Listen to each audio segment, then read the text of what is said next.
வணக்கம். இன்றைக்கி நம்ம பார்க்க போகிற சமையல் ஒரு சூப்பரான கம்மன் மணக்கிற மாதிரி ஒரு பூண்டு பொடி எப்படி செய்யலாங்கிறத பார்க்கலாம். சாதத்தில் போட்டு பிசைஞ்சு சாப்பிட்டு பாருங்கள். நெய் ஊற்றி இல்லை நல்லெண்ணெய் ஊற்றி அட்டகாசமாக இருக்கும். வாங்க எப்படி செய்யலாங்கிறத பார்க்கலாம். ஒரு பேன் எடுத்துக்கலாம். மெஷரிங் கப்பில் 1/4 கப் அளவுக்கு உளுந்து சேர்த்துக்கலாம்.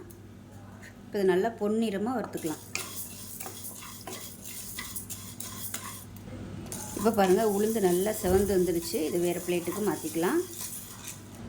இப்போ அதே கடாயில் கடலைப்பருப்பு ஒரு 2 டேபிள் ஸ்பூன் அளவுக்கு சேர்த்துக்கலாம்.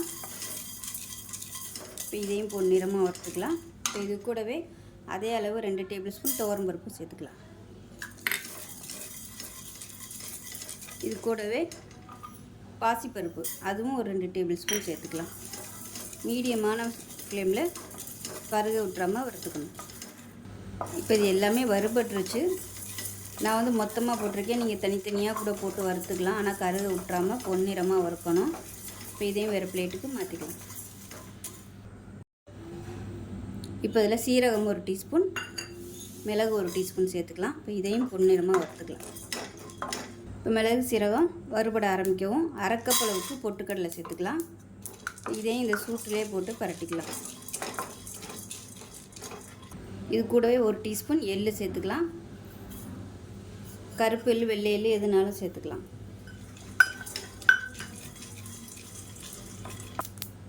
இப்போ எள்ளு நல்லா வெடிக்க ஆரம்பிக்குது. இதையும் வேறு பிளேட்டுக்கு மாற்றிக்கலாம். டீஸ்பூன் எண்ணெய் விட்டுக்கலாம். போட்டு வரமிளகா சின்ன சின்ன வரமிளகாயாக இருக்கிறதுனால ஒரு 15 எடுத்திருக்கேன். இல்லைன்னா நீங்கள் ஒரு 7 இல்லை ஒரு 10 எடுத்துக்கோங்க. இப்போ இதையும் சேர்த்து வறுத்துக்கலாம்.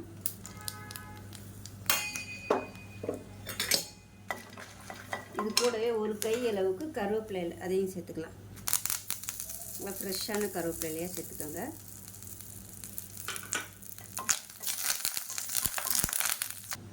இப்போ பாருங்கள், கருவேப்பிலையிலையும் வரமிளகாயும் நல்லா வறுபட்டுருச்சு. இதையும் வேறு பிளேட்டுக்கு மாற்றிக்கலாம். இப்போ அதே கடாயில் ஒரு 2 டீஸ்பூன் எண்ணெய் விட்டுக்கலாம். பூண்டு வறுக்கணும், அதனால் எண்ணெய் விட்டுக்கலாம். இப்போ 20 பல் பூண்டு நச்சு வச்சுருக்கேன், இதை சேர்த்துக்கலாம். முழுசாக சேர்த்திங்கன்னா சீக்கிரம் வறுபடாது. அதனால் 1-2 தட்டிட்டு சேர்த்துக்கோங்க. தோலோடையும் சேர்க்கலாம். நான் தோலை எடுத்துகிட்டு தான் சேர்த்துருக்கேன். மொறுன்னு வர்ற அளவுக்கு வறுத்துக்கணும்.